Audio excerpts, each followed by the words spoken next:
Aujourd'hui, nous commémorons dans toutes les villes et dans tous les villages de France la signature à Rotonde, il y a 106 ans, de l'armistice, mettant fin à la guerre de 1914 à 1918. Après le conflit, partout ou presque partout, ont été érigés des monuments aux morts ou des stèles commémoratives, véritables sentinelles de la mémoire qui nous rappellent les sacrifices et les souffrances endurées par nos aînés.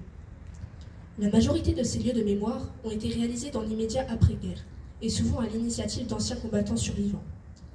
C'était le moyen qui leur avait semblé le plus efficace pour honorer leurs camarades, ayant fait le sacrifice de leur vie et pour favoriser la prise de conscience par l'ensemble de leurs concitoyens de la dette contractée envers eux. Ces monuments sont à l'image de la France d'alors qui, au sortir de la guerre, était meurtrie, défigurée. La souffrance qu'ils expriment était celle qui perdurait dans les corps et dans les cœurs. Ils sont désormais indissociables de la notion de commune, dont ils constituent, avec la mairie, l'église et le cimetière, des éléments structurants. Aux fiertés de la victoire se mêle le cortège d'ombre des péris en terre, accompagnés de ceux qui les pleurent. Ce sont ces sacrifices que nous commémorons aujourd'hui, auxquels sont agrégés depuis 2012 celui de tous les morts pour la France. Honorer leur mémoire, c'est écouter ce qu'ils nous disent encore aujourd'hui. Ils nous laissent un devoir de gratitude, de lucidité et d'espérance.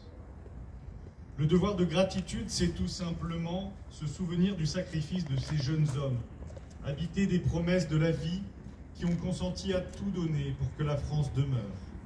Les épreuves qu'ils ont traversées sont inimaginables. Pour nous en imprégner, laissons la parole à un témoin, le général de Castelnau. Leur vie, c'était marcher, marcher encore, marcher quand même à demi-mort de fatigue, trempé jusqu'aux os, transi de froid ou bien épuisé de chaleur, de soif, dans l'air embrasé d'une journée torride. Gravir la pente du terrain sous le lourd fardeau du sac, charger baïonnette au canon dans le sifflement des balles, le crépitement des mitrailleuses et le mugissement des obus.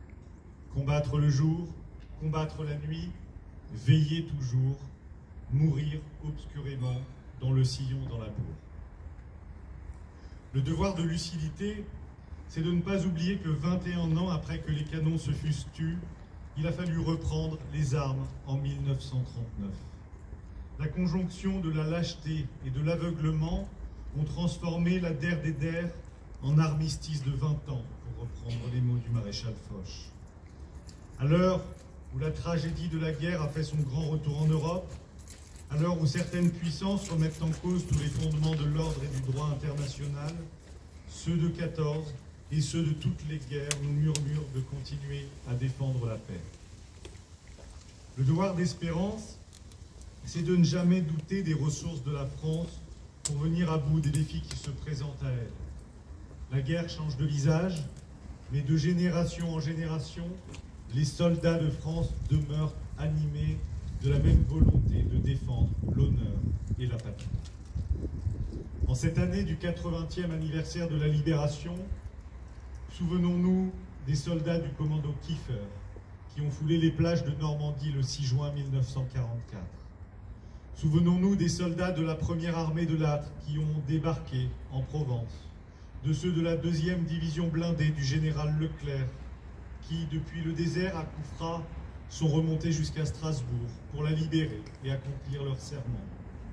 Souvenons-nous des héros de la résistance intérieure, mais aussi du calvaire des incorporés de force d'Alsace-Moselle.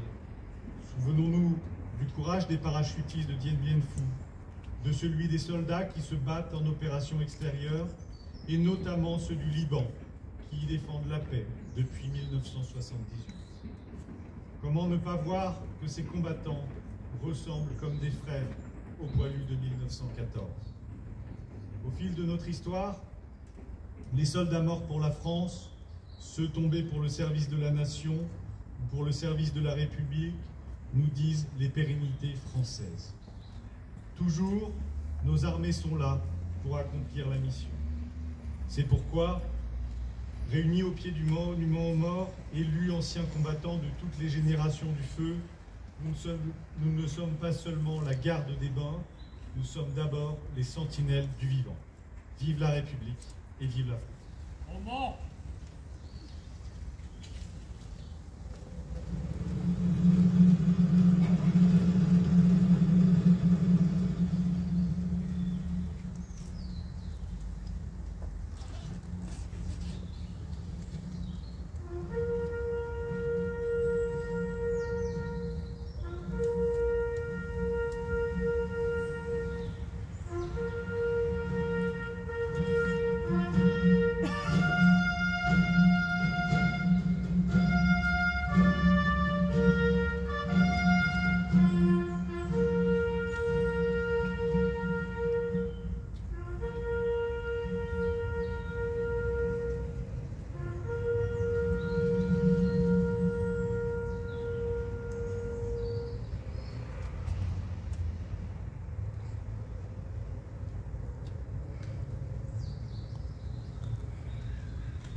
Allez,